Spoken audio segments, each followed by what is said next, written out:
Hermanos, ¿alguien se acuerda de lo que vimos la semana pasada? ¿Alguien tiene alguna idea de lo que hemos visto la semana pasada? 4 capítulos hemos visto. ¿Alguien se acuerda? 3 capítulos, 4 capítulos. ¿Alguien se acuerda un poco de lo que hemos visto? Vimos cómo Job respondía a Elifaz.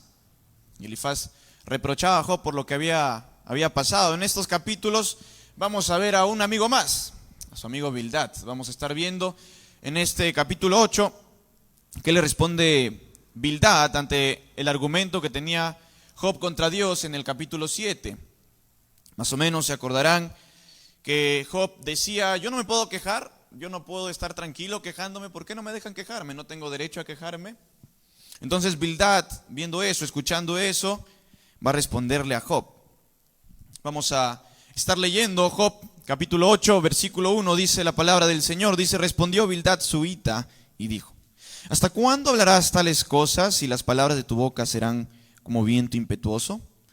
Como les dije, hermanos, recordando lo que había hablado Job en los capítulos anteriores, Bildad le está preguntando: Job, ¿hasta cuándo seguirás hablando esto? ¿Tienes derecho de hablar? Sí, tienes derecho de hablar, pero ¿hasta cuándo te seguirás quejando? Ya pasó una semana. Dice el verso 3, ¿acaso torcerá Dios el derecho o pervertirá el Todopoderoso la justicia? Si tus hijos pecaron contra él, él los echó en el lugar de su pecado.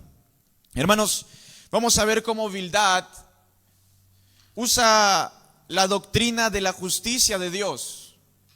Vimos anteriormente cómo se usaba la doctrina de la retribución. Si hacías algo bueno, te venían cosas buenas.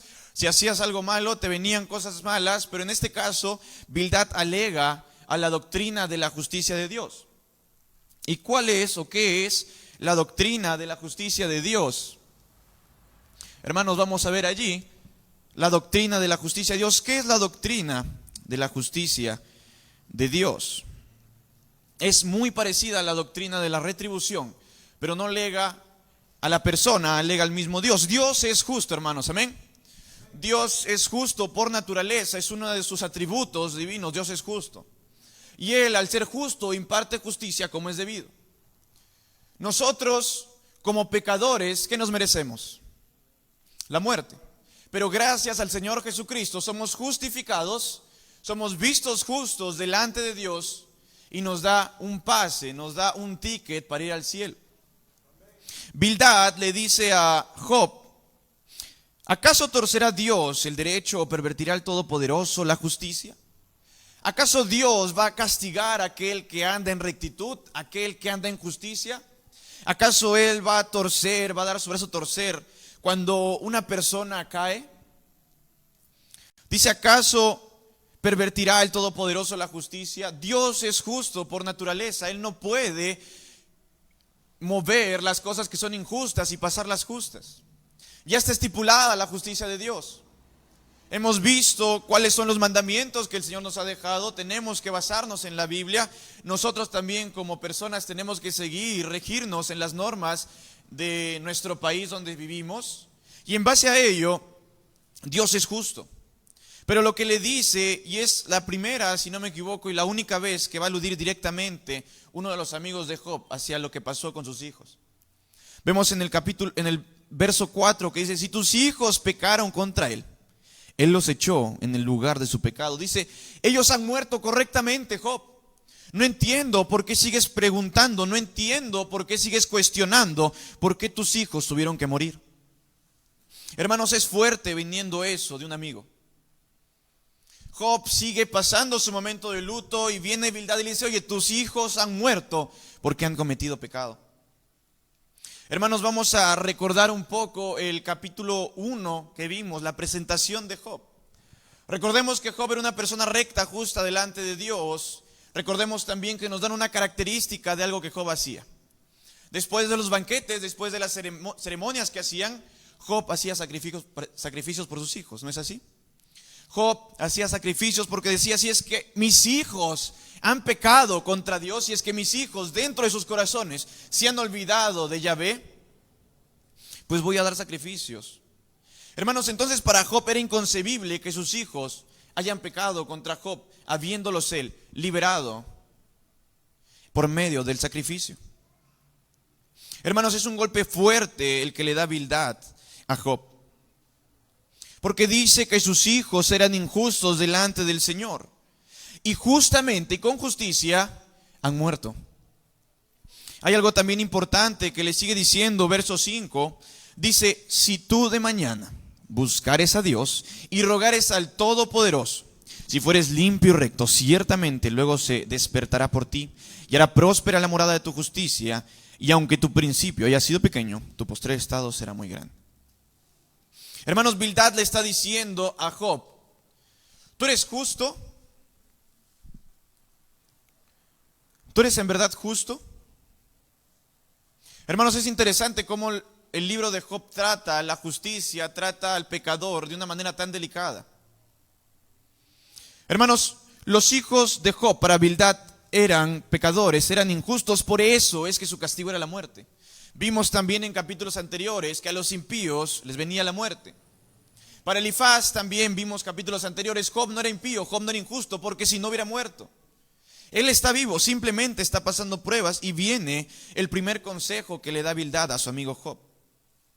Usa un poco de lógica para darle este consejo. Dice: si tú de mañana buscares a Dios, si tú, lógica, es condicionante, solo si tú buscas a Dios de mañana, solo si es que tú le ruegas al Todopoderoso, solo si tú fueras limpio y recto, después de hacer todas esas cosas, Él se despertará por ti.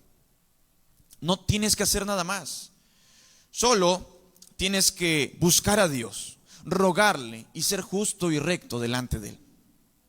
Hermanos, ahora les pregunto, ¿no eran ya cosas que había hecho Job?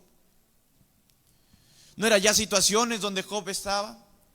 ¿No eran momentos donde Job estaba ya? ¿Ya le había orado al Señor? ¿Ya le había rogado al Señor? ¿Ya le había buscado? Y él era limpio y recto. Pero Bildad atribuye a Job la injusticia. Hermanos, para Bildad Dios es justo y todos lo creemos así. Pero él usa la justicia de Dios para culpar a Job. Hermanos, ahora la promesa que da Bildad en los versos 6 y 7 dice: solo si es que tú haces estas cosas, toda la morada de tu justicia será próspera. Dice: aunque en tu principio haya sido pequeño, tu postrer estado será muy grande. Hermanos, la promesa que el Bildad da a Job parece una promesa sin pies ni cabeza. Porque ¿cómo es posible que Dios reviva nuevamente a los hijos de Job luego de lo que ha pasado? ¿Cómo es posible que Dios pueda traer de nueva vida a los hijos de Job en conjunto con su hermano? Job no imagina otro futuro, no imagina otro mundo, no imagina otra circunstancia donde esto pueda pasar. Porque él dice: si yo es que soy justo, ¿cómo es que Dios va a ser un hogar de justicia si yo ya me siento justo delante de los ojos de Yahvé? Al Job aceptar esta propuesta, al Job aceptar esta promesa que Bildad le está haciendo, está diciendo: está bien, Bildad, yo reconozco haber pecado contra Dios, yo reconozco ser injusto delante del Señor, cosa que no va a ser como vimos capítulos anteriores. Él les decía a los amigos: si es que en algo he fallado, si es que en algo he pecado, si algo les he hecho, díganme. Y ninguno fue capaz de decirle a Job en qué había fallado. Hermanos, para Job es imposible admitir ser culpable delante de algo que no ha hecho. Más aún cuando Bildad descaradamente le está diciendo: tus hijos fueron injustos, ahora tú capaz seas injusto, anda y ruega al Señor. Hermanos, estos primeros 7 versículos muestran cómo es que Bildad veía la doctrina de la justicia de Dios. Cómo Bildad aplica esta doctrina a la vida y a la historia de Job. Pero vamos a ver el destino de los impíos, versos 9, del 9 al 19. Para Bildad, ¿cuál era el destino de los impíos? Dice así la palabra del Señor. Verso 8, dice: porque pregunta ahora a las generaciones pasadas y dispone para inquirir a los padres de ellas. Pues nosotros somos de ayer y nada sabemos, siendo nuestros días sobre la tierra como sombras. Hermanos, para Bildad la sabiduría era muy importante. era tan importante que Bildad se toma el tiempo de hablarla en este caso. Ahora, Bildad y Job están de acuerdo en una cosa: la brevedad de la vida en esta tierra. Bildad alude a que los días en esta tierra son como la sombra. Job decía que los días en esta tierra son tan pasajeros que hoy día una persona está y al día siguiente ya no. Pero Job se enfoca en el postrer estado de la vida. Job se enfoca en la muerte, en la paz que trae la muerte, más Bildad se enfoca en la experiencia ganada en el tiempo que vivimos en esta tierra. Hermanos, Bildad se enfoca en aquellas personas de generaciones pasadas. Bildad se enfoca en aquellas personas que tienen mucha más experiencia que los jóvenes hoy en día. Hermanos, Bildad se pone a pensar, se pone a reflexionar y dice: oye, Job, tú también sabes, yo sé, pregunta a las generaciones pasadas, disponte a adquirir conocimiento de ellas. Dice verso 10, dice: ¿no te enseñarán ellos? ¿Te hablarán y de su corazón sacarán palabras? Hermanos, para él la experiencia antigua es mucha mayor que la que se tenía en el momento.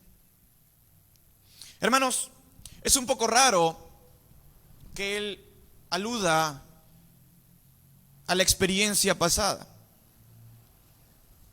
porque todos conocemos, y es cierto, que los adultos tienen mucha experiencia, pero también los jóvenes tenemos experiencia. Les pongo un ejemplo. Si tú le preguntas a una persona de 90 años cómo utilizar correctamente la inteligencia artificial, ¿lo vas a ver? Es muy complicado. Pero si tú le preguntas a tu abuelo de 90 años cómo era la tecnología anteriormente y cómo es que ellos utilizaban, lo va a responder. Hermanos, cada época y cada momento de la historia trae su experiencia. La pregunta entonces sería, no por qué Bildad veía la experiencia pasada como importante, sino a qué alude Bildad sobre la experiencia antigua. ¿Qué es esa cosa que Job ni Bildad sabían? El libro nunca da respuesta a ello, lo cual nos deja con una interrogante muy grande. Bildad, ¿qué quería decirle a Job a través de esta pregunta? Lo que se puede decir es que Bildad sabía que el que quiere aprender tiene que empezar primero por preguntar. Hermanos, cuando uno aprende de otras personas, es importante estar presto a entender. Dice verso 10, ¿no te enseñarán ellos? ¿Te hablarán y de su corazón sacarán palabras? Si es que tú vas con un corazón dispuesto a aprender, Job, si es que tú vas a las personas de la generación pasada, te van a enseñar todo lo que han aprendido en este tiempo de brevedad en la tierra, toda la experiencia que han ganado en base a los años, te van a servir. Verso 11 dice, ¿crece el junco sin lodo? ¿Crece el prado sin agua?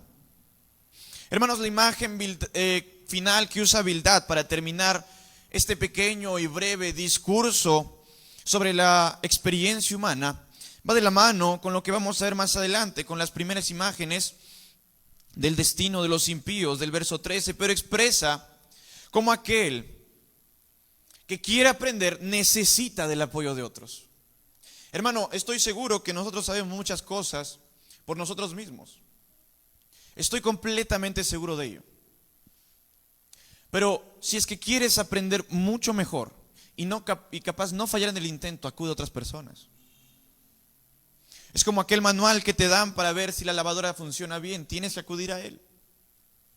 Hermanos, ¿y cuál es el manual del creyente? La palabra del Señor. Hermanos, ¿acudimos al manual? ¿Estamos siendo prestos a escuchar la sabiduría que se nos es dada por personas que tienen experiencia? Hermanos, para Bildad, la experiencia es una de las cosas más importantes que la vida te puede dar. Sigamos leyendo. Verso 12 dice, aún en su verdor y sin haber sido cortado con todo, se seca primero que toda la hierba. Tales son los caminos de todos los que olvidan a Dios, y la esperanza del impío perecerá. Hermanos, Bildad nos habla de un junco que no puede crecer sin lodo. El verso 13 expresa cómo es que aquellos que se olvidan del Señor terminan como un junco que no tiene la tierra para poder crecer. Hermanos, aquel que se separa de Dios, habiéndolo ganado todo, pierde la vida y su esperanza es nula. Hermanos, al igual que una caña cuando se le quita el agua, al igual que un césped cuando se le deja de regar, mientras más te empapas del Señor Jesucristo, mientras más acudes al Señor Jesucristo, mucho más vivo, mucho más eficaz, mucho más hermoso va a ser tu cristianismo. Pero mientras más te apartas del Señor, mientras más te alejas de esa agua bendita que se te fue dada, mientras más te alejas de la iglesia del Señor, mientras más te apartas de los hermanos, serás como aquel impío, que la esperanza va a desaparecer. Hermanos, para Bildad está claro, Job es aquel impío que se aparta de Dios. Hermanos, Bildad lo tiene claro y se lo dice sin escrúpulos a Job. Le está diciendo, capaz es por eso que el Señor te castiga, capaz te has olvidado de Él.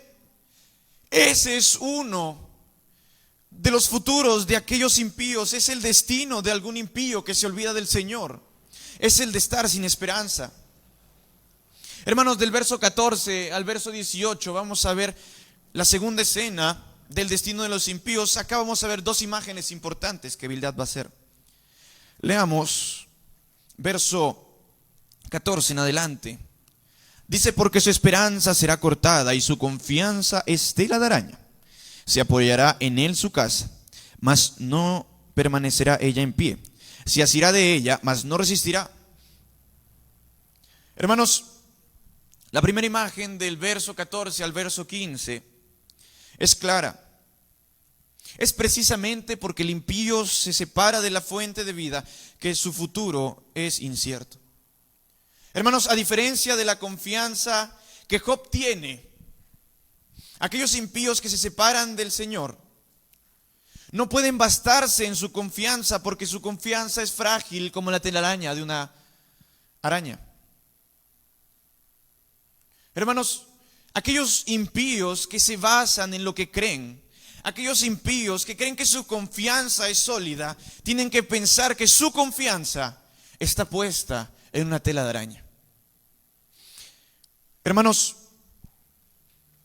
para Bildad, aquel que se separa de Dios no tiene más confianza.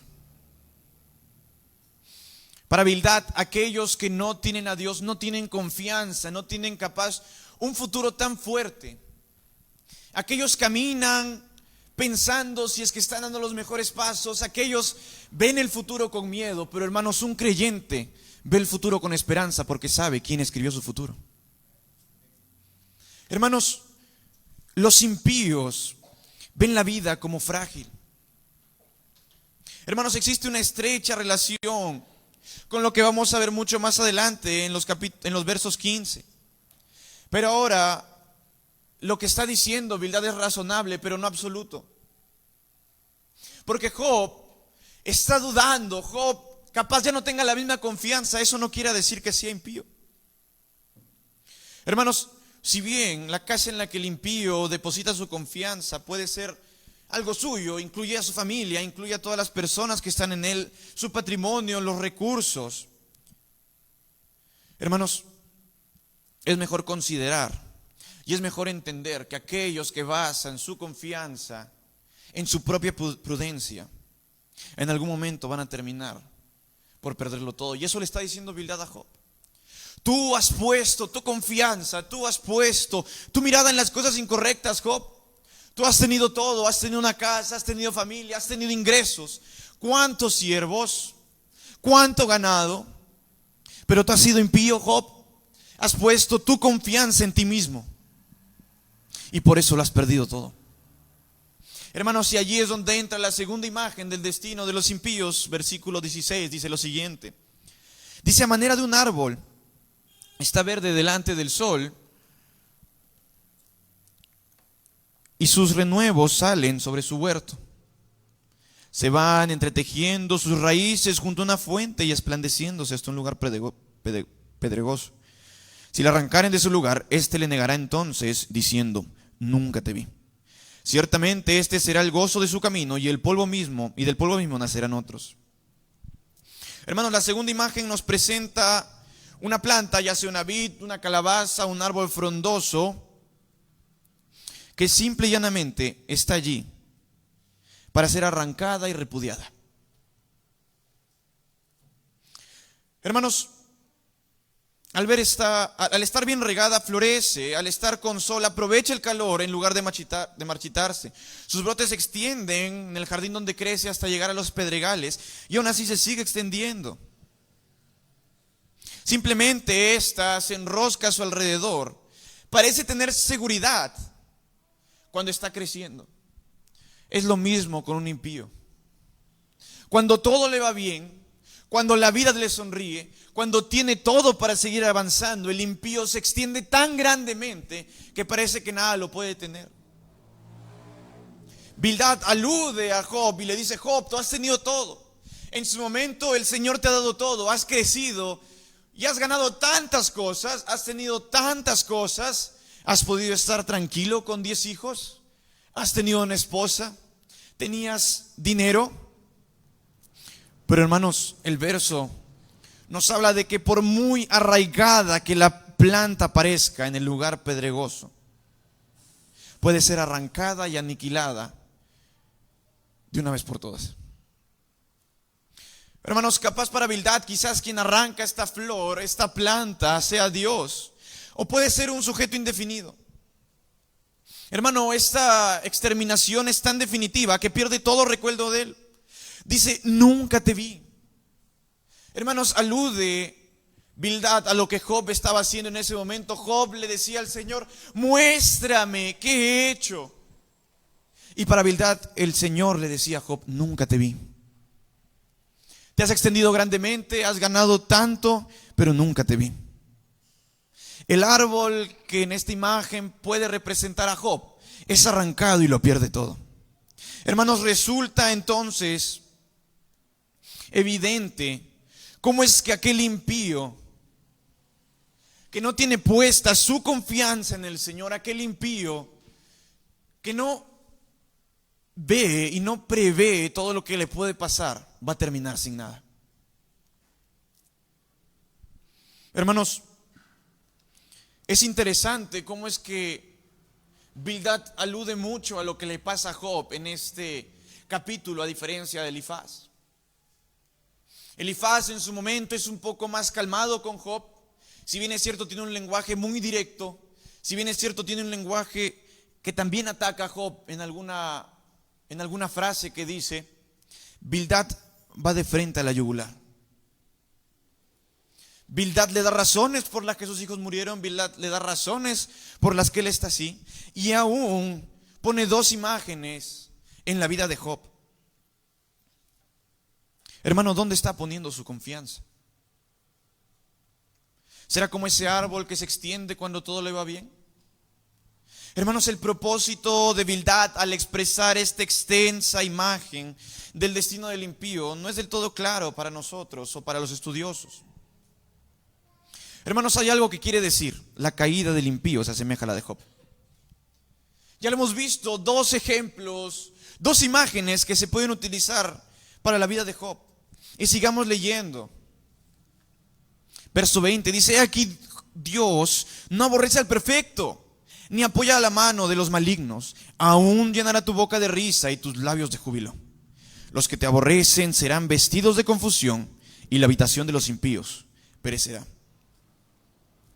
Elifaz termina estas imágenes describiendo el destino de los inocentes. Describe el destino de los justos. Dice: Dios no aborrece al justo, Dios no aborrece al perfecto, pero tienes que tener en cuenta, Job, que no apoya la mano de los malignos. Si es que ve que un maligno trama algo, él en su justicia lo va a hacer caer. Hermanos, Bildad no ignora este aspecto de la doctrina de la justicia.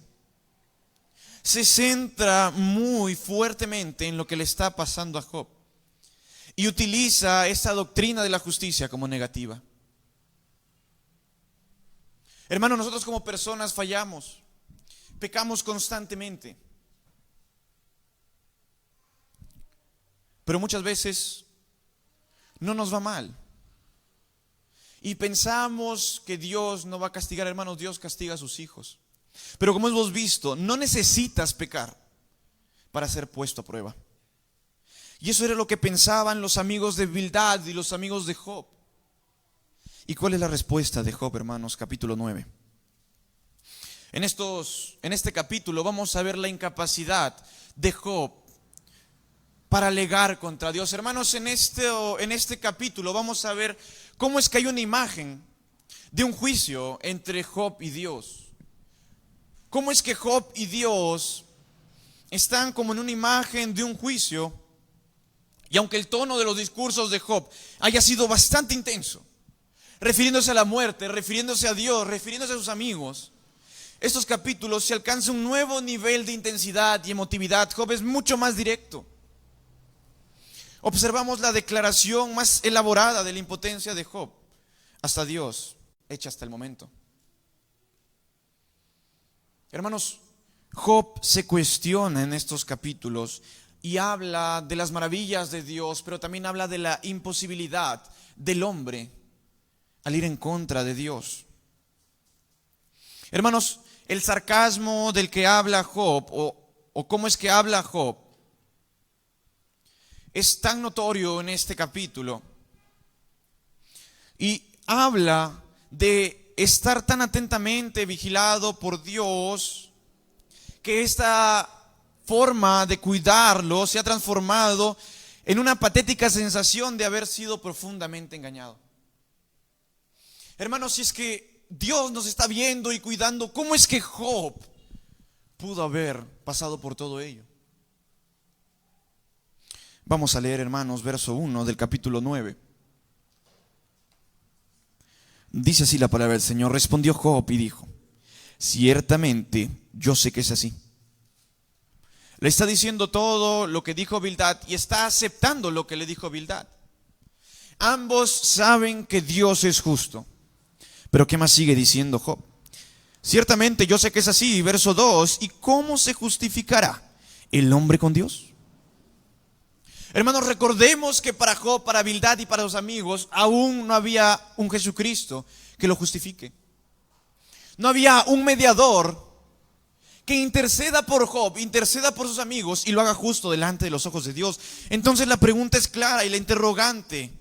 Job se pregunta y dice: ¿cómo se justificará el hombre delante de Dios?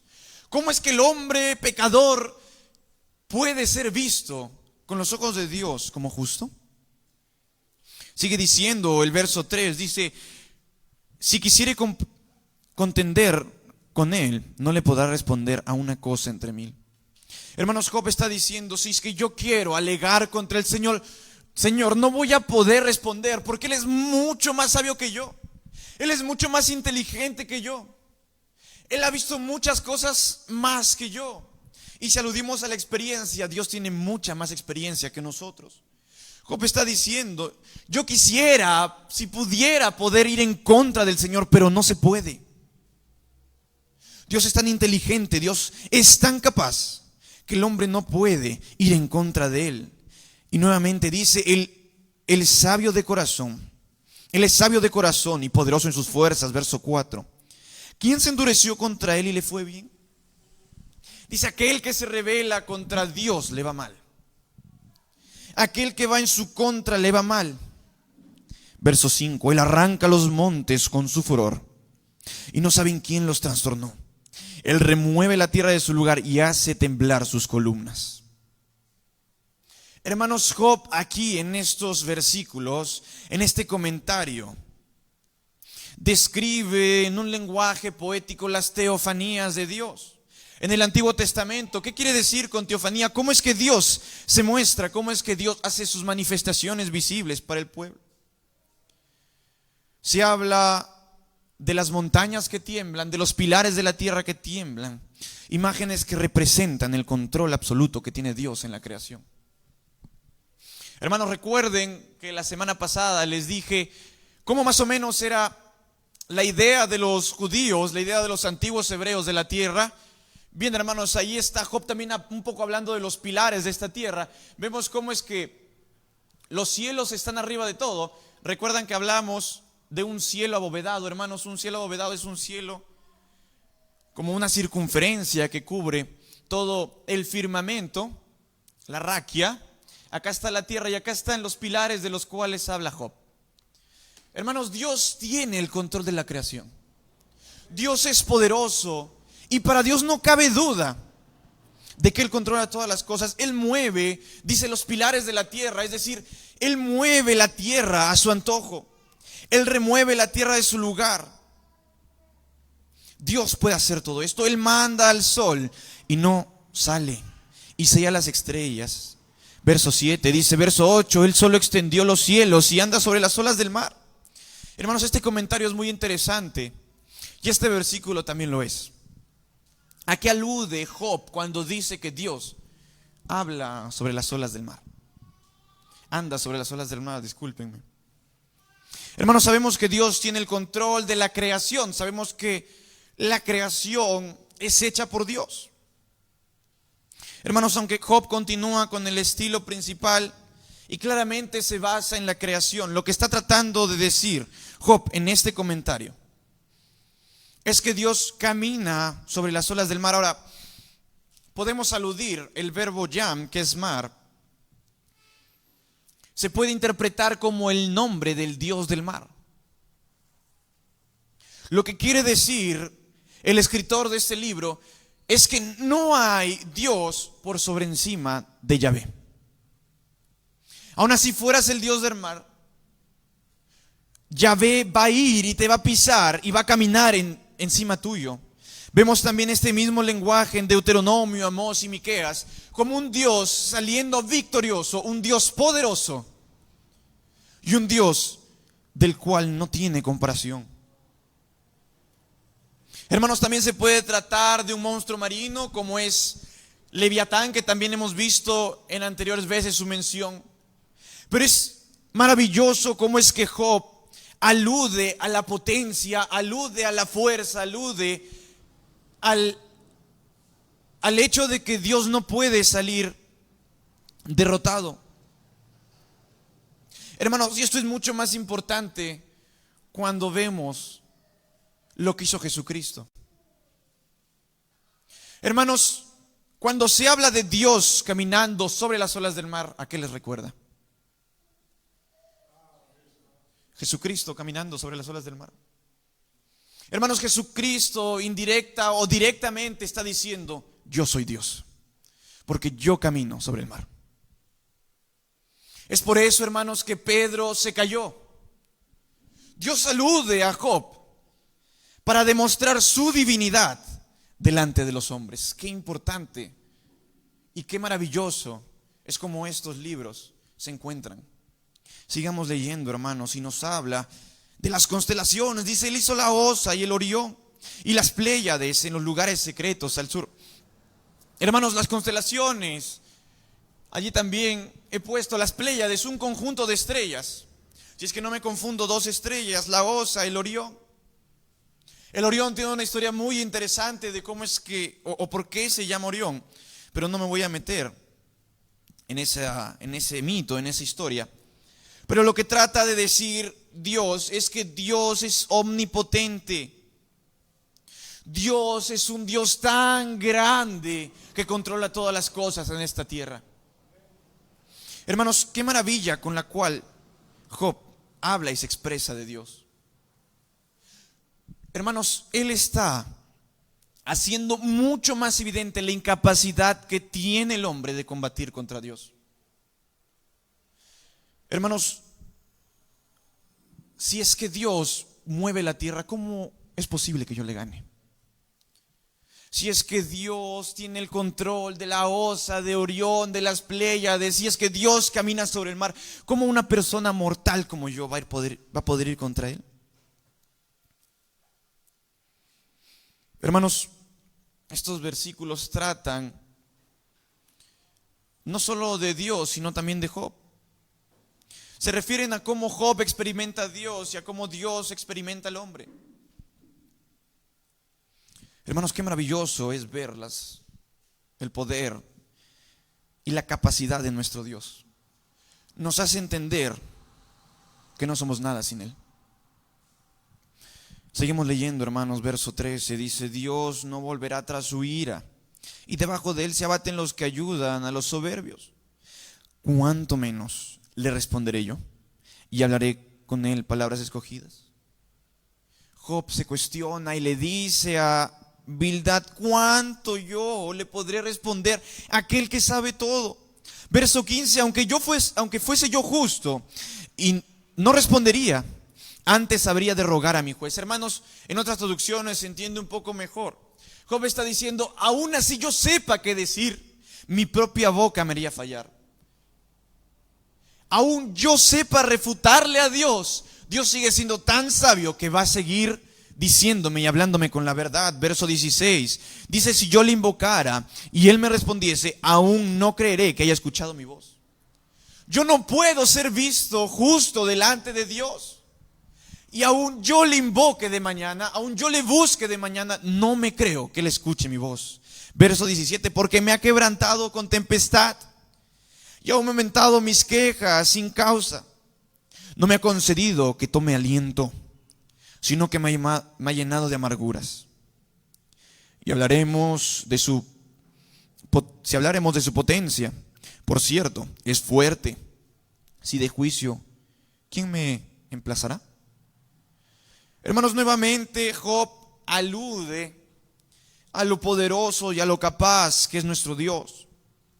Hermanos, pero él dice: yo no voy a creer que Dios haya escuchado mi plegaria, porque aunque más le ruegue, aunque más me arrodille, aunque más me estremezca de dolor, Él sigue aumentando y sigue quebrantándome con tempestad.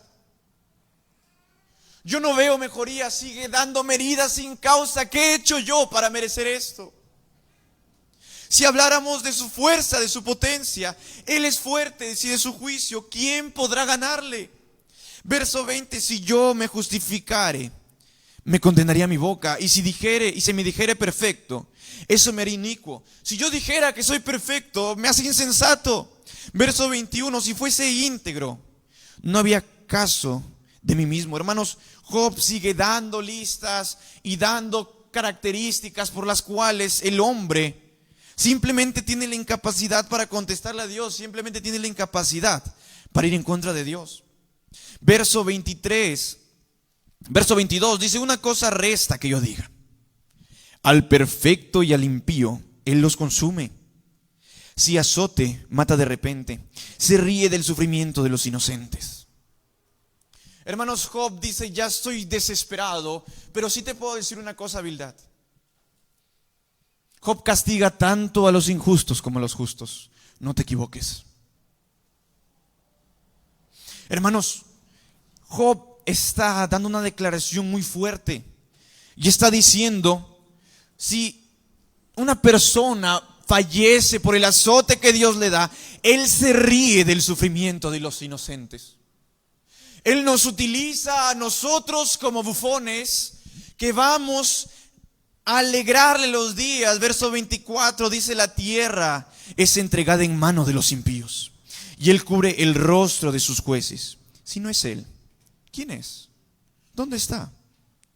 Mis días han sido más ligeros que un correo. Huyeron y no vieron el bien. Hermanos, Job está diciendo y está echando en cara a Dios que si los injustos se paran y empiezan a hacer sus fechorías, Dios tapa y cubre con su mano a los jueces. Dice: si no es Dios, ¿quién es? Si es que no es Dios quien ha hecho todas esas cosas, ¿quién es el que está detrás de todo esto? ¿Y dónde está? Muéstralo. Bildad, dime quién es. Mis días han sido más ligeros que un correo. Yo ya no tengo motivos por los cuales vivir. ¿No has visto todo lo que me ha pasado? Hermanos, verso 27 dice: si yo dijere, olvidaré mi queja, dejaré mi triste semblante y me esforzaré. Me turban todos mis dolores. Sé que no me tendrás por inocente. Hermanos, Job dice, aún así, yo intente con todas mis fuerzas, Él no me va a ver como inocente. Hermanos, la impotencia que siente Job en este momento. Hermanos, ¿cómo es que yo voy a ser justo? Yo no tengo la potencia, el poder de ir y refutar al Señor. ¿Cómo es que me va a ver justo a mí? Aún así, yo intentara con todas mis fuerzas ser justo, ser visto justo delante de Él. Él me vería como una persona impía, Él me vería no como inocente. Dice verso 29, yo soy impío. ¿Para qué trabajaré en vano? Aunque me lave con aguas de nieve y limpie mis manos con la limpieza misma, aún me hundirás en el hoyo y mis propios vestidos me abominarán. Job está diciendo, aún yo me quite la maldad como si fuera suciedad en piel, aún yo me lave y me limpie con la misma limpieza, aún así sigo siendo impío. Aún así, y aún así, mis propios vestidos me abominarán. Verso 32, sigue diciendo la palabra del Señor, dice, porque no es hombre como yo, para que yo le responda y vengamos juntamente a juicio. Hermanos, Job deja en claro que los hombres no pueden ir en contra de él. Hermanos, Job termina el verso 32 diciendo, él no es hombre como yo no puedo ir a juicio con él. Verso 33, no hay entre nosotros árbitro que ponga su mano sobre nosotros dos. Hermanos, es importante lo que está diciendo Job. Dice, no hay un mediador que esté entre Dios y el hombre para que podamos acudir a Él. Hermanos, la necesidad de un mediador entre los humanos y Dios es necesaria, valga la redundancia. Pero eso era lo que Job decía, eso era a lo que Job aludía. No hay nadie que esté entre nosotros dos para que pueda ayudarme o para que pueda Dios también castigarnos. Dice verso 34, quite sobre mí su vara y su terror no me espante, entonces hablaré y no le temeré, porque en este estado no estoy en mí. Job termina diciéndole a Bildad, oye Bildad, yo le estoy respondiendo, yo estoy diciendo esto porque el que está aquí quejándose no soy yo. Que quite sobre mí su vara. Las cosas que estoy diciendo, las cosas que he dicho, no soy yo. Simplemente es el dolor, es la impotencia que me llevan a decir esas cosas. Hermanos, la necesidad de un mediador es fundamental. Imagínense estar como Job todos los días. Hermanos, vamos a ver el capítulo 10 y el punto número 3. Job nuevamente lamenta la condición en la que está. Hermanos, hasta el momento Job ha maldecido su muerte, su nacimiento. Hasta el momento Job ha llamado a sus amigos diciéndoles que no son buenos amigos. Job maldice el día de su nacimiento, maldice lo que le ha pasado, todas las cosas que le han acontecido. Y nuevamente lo vamos a ver quejándose en este capítulo número 10. Dice verso 1. Dice, está mi alma hastiada de mi vida. Daré libre discurso a mi queja. Hablaré con la amargura de mi alma. Hermanos, Job en este momento se sincera y dice, ¿sabes qué? Mi alma está herida y voy a hablar con amargura de mi alma. Este discurso es distinto porque esta vez voy a hablar con todo lo que tengo. Voy a hablar con todo lo que salga de mi alma. Y dice el verso 2, diré a Dios, no me condenes, hazme entender por qué contiendes conmigo. ¿Te parece bien que oprimas? ¿Que desdeches la obra de tus manos y te favorezcan los designios de los impíos? Job empieza preguntándole a Dios, ¿está bien que juegues así con tu creación? ¿Está bien que dejes rienda suelta a los impíos que hacen el mal? ¿Por qué es que eres así conmigo? Necesito que me hagas entender por qué todo lo malo me vino a mí. ¿Por qué yo, Job, tuvo que sufrir así? Verso 4 dice, ¿tienes tú acaso ojos de carne? Verso 5 Dice, verso 4, parte final, dice, ¿ves tú cómo ve el hombre? ¿Son tus días como los días del hombre o tus años como los tiempos humanos? Para que inquieras mi iniquidad y busques mi pecado, aunque tú sabes que no soy impío y que no hay quien de tu mano me libre. Hermanos, 3 preguntas que Job le hace a Dios, por las cuales, o por qué es que Dios se ve impulsado, o por qué es que Dios se ve presto a atacar a Job. 3 preguntas le hace Job. Hermanos, si Dios fuera humano, sus acciones serían comprensibles, aunque no necesariamente excusables. Pero Job, convencido de que Dios no actúa por motivos, por razones humanas, pues se pregunta, ¿por qué es que actúa Dios como si fuera humano? ¿Por qué es que Dios tiene que hacer esto con su creación?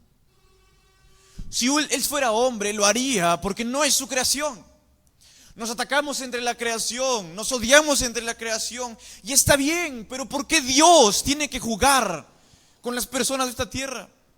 No me da motivos, no me da razones, no me dice por qué es que lo hace. Hermanos, y Job dice, tú sabes que no soy impío, Dios. Tú sabes que yo no he pecado contra ti, pero aún así, ¿quién me puede librar? Si no hay persona más fuerte que tú, si no hay alguien que interceda por mí, si es que no hay alguien que me vea justo, si no eres tú el que me deja libre, entonces ¿quién? Verso 8, tus manos me hicieron y me formaron, luego te vuelves y me deshaces. Tú me has formado como si fuera barro, tan delicadamente. Has hecho mi rostro, has hecho mis cualidades, y ahora te arrepientes y me quieres hacer volver al polvo. ¿Me quieres hacer nuevamente barro? Acuérdate de cómo a barro me diste forma y en el polvo me has de volver. Verso 10 dice, ¿no me vaciaste como leche y como queso me cuajaste? Me vestiste de piel y carne. Me tejiste con huesos y nervios. Vida y misericordia me concediste y tu cuidado guardó mi espíritu. Estas cosas tienes guardadas en tu corazón. Yo sé que están cerca de ti. Si pequé, tú me has observado y no me tendrás por limpio de iniquidad. Si fuere malo, ay de mí, y si fuere justo, no levantaré mi cabeza, estando hastiado de deshonra y de verme afligido. Si mi cabeza me alzare cual león, tú me cazas. Si vuelves a hacer en mí maravillas, renuevas contra mí tus pruebas y aumentas conmigo tu furor como tropas de rebelo. Hermanos, Job alude a cómo es que el hombre ha sido creado en tiempos antiguos. Con huesos me tejiste, con nervios me formaste, lo que soy tú lo has hecho. ¿Y ahora lo quieres convertir nuevamente en barro? Dice, está bien, si yo he pecado, tú me has observado y no me tendrás por limpio. Pero si es que yo fuere malo, ay de mí, que tengo que recibir esto. Y si fuere justo, aún así no levantaré mi cabeza, no me sentiré bien, porque estando hastiado de deshonra y de vergüenza, me da vergüenza a mí mismo, siento vergüenza por mí y por el estado en el que estoy. Y si es que yo me sintiera orgulloso por verme justo, tú me cazas cual león. Si es que tú haces maravillas nuevamente con mi vida, si es que renuevas todas las cosas que he tenido como antes, aún así vas a aumentar las pruebas conmigo. Hermanos, para Job ya no hay escapatoria. Para Job está claro, Dios simplemente no quiere verlo como justo. Hermanos, Dios dice, me da vergüenza en el estado en el que me dejas. Y aún así renueves la casa como justicia, renueves a mis hijos, me des todo lo que tengo, estoy seguro que aumentarás el castigo y me dejarás peor de lo que estoy. Nuevamente alude a su nacimiento, verso 18, ¿por qué me sacaste de la matriz? Hubiera yo expirado y ningún ojo me hubiera visto. Nuevamente, como lo hemos visto anteriormente, ¿por qué es que me hiciste nacer, Dios? Fuera como si nunca hubiera existido, verso 19. llevado del vientre de mi madre a la sepultura. ¿No son pocos mis días? Cesa pues y déjame para que me consuele un poco. Dios, si sabes que yo iba a fallar, Dios, si sabes que esta era mi vida, era que me mates del vientre de mi madre, para simplemente desde el vientre de mi madre ser trasladado al sepulcro y nadie me hubiera conocido, no hubiera pasado por todo esto. Señor, ya no me quedan pocos días. Déjame tranquilo y déjame descansar. Hermanos, cuánta desesperación tenía Job en este momento. Hermanos, la impotencia de no poder ser visto justo delante de Dios, sabiendo que Él es justo, es suprema. Hermanos, Job nuevamente lamenta su condición al nacer. Job nuevamente se cuestiona y le dice: ¿por qué me creaste si tú me vas a devolver a la tierra? ¿Acaso soy más fuerte que tú? Verso 21. Dice así: antes que vaya para no volver a la tierra de tinieblas y la sombra de muerte, tierra de oscuridad lóbrega, como sombra de muerte y sin orden, y cuya luz es como densas tinieblas. Hermanos, Job está diciendo: déjame por favor estar tranquilo antes de irme y no volver. Hermanos, la necesidad de Job se ha vuelto frustrada por forzar a Dios. Está tratando de pedirle de manera muy exigente que Dios haga algo con su vida.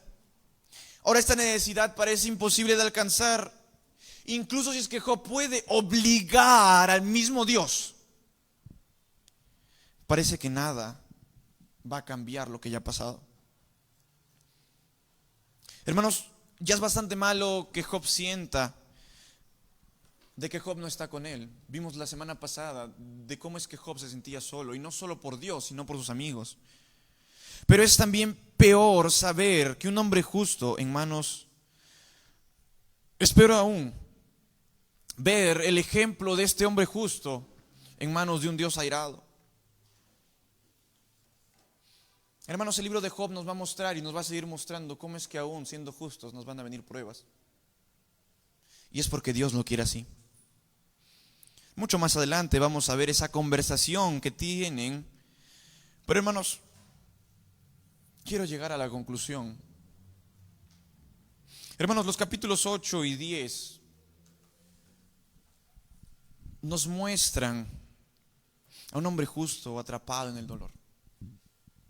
A un hombre que no tiene comprensión de situación, la incomprensión y el aparente silencio de Dios hacen cada vez su carga más pesada. Hermanos, mientras Bildad insiste en una justicia mecánica, donde todo sufrimiento es consecuencia directa del pecado, Job sabe su situación, pero no sabe cómo explicarla de una manera tan simple. Él reconoce el poder absoluto de Dios. Lo hemos visto. Tú eres aquel que mueve los montes, aquel que se pasea sobre los mares, aquel que no puede ser vencido por nadie. Y es justamente eso lo que le tiene a Job tan confundido. Hermanos, Job siente que no tiene manera de defenderse ante él, ni de encontrar respuestas ante su sufrimiento. Hermanos, en medio de esta tensión, el libro nos revela una de las necesidades más profundas del ser humano: la necesidad de un mediador. Hermanos, Job anhela que alguien se ponga entre él y Dios, alguien que comprenda su dolor, alguien que pueda representarlo justamente delante de Dios. Aunque Job todavía no conoce la respuesta completa, su clamor, hermanos, prepara la esperanza que más adelante se va a ver con nosotros. Hermanos, esta esperanza se cumple en Jesucristo. Hermanos, qué bendecidos somos, porque Cristo es el mediador perfecto entre Dios y los hombres, el único capaz de representar plenamente la justicia de Dios y al mismo tiempo comprender el sufrimiento humano. Hermanos, donde Job se siente atrapado, sin defensa, sin respuesta, es en Cristo que encuentra gracia, compasión y acceso al Padre. Y es en Cristo donde hay una verdadera vindicación. Hermanos, qué tan bendecidos somos al tener a Cristo de nuestro lado. Hermanos, siendo pecadores, siendo injustos, siendo impíos, mereciendo la muerte, mereciendo cada uno de los castigos de Dios, Jesucristo, gracias a su muerte, nos hace justos. Hermanos, es por eso, aun cuando no entendamos el propósito de nuestro dolor, podemos descansar en la confianza de tener un Salvador que conoce nuestro sufrimiento y nos sostiene en medio de él. Vamos a orar. Padre amado, Señor, gracias por este momento, Padre amado. Gracias, Señor, por haber enviado a tu Hijo Jesucristo a morir por nosotros, Padre amado. Gracias por ese mediador perfecto que en tu amor, en tu gracia nos diste, Padre amado. Gracias, Señor, porque hoy podemos gozar de que somos hijos tuyos y somos justificados por la sangre de Cristo. Padre amado, Job capaz no entendía, Job capaz no comprendía, pero gracias. Gracias por aquel hombre justo que vino a morir por nosotros. Hermano, hermana, estando allí, no mira a nadie. Yo sé que todos fallamos, hermanos. Yo sé que todos pecamos. Pero no vaya en contra de la gracia que se nos fue dada. Hermano, vivir la vida que estaba viviendo Job es una vida de mucha desesperación, pero cuán bendecidos somos al tener a Jesucristo. Y si es que hoy día tú no tienes al Señor Jesucristo y quieres que haya un mediador entre tu vida y Dios, acéptalo. Hermano, y si es que tú ya tienes a Cristo y sabes que no has estado caminando como es digno de un creyente, sabes que no has estado siendo firme en tus convicciones, órale a Él. Hermano, si quieres que ore por ti esta noche, levanta tu mano. Dios te bendiga. Dios te bendiga. Dios te bendiga. Dios te bendiga. Dios te bendiga. Dios te bendiga. Hermanos, Dios es nuestro mediador. Padre amado, gracias, Señor, por cada uno de los hermanos que ha levantado su mano, Padre. Tú sabes cuáles son los motivos, cuáles son las circunstancias que tú pones en su vida, Padre amado. Pero ayúdalos, Señor, a andar como es digno de un creyente. Gracias por esta enseñanza y sigue cuidando este culto hasta su final, Padre amado. Todo esto te lo pido en el nombre bendito del Señor Jesucristo. Amén.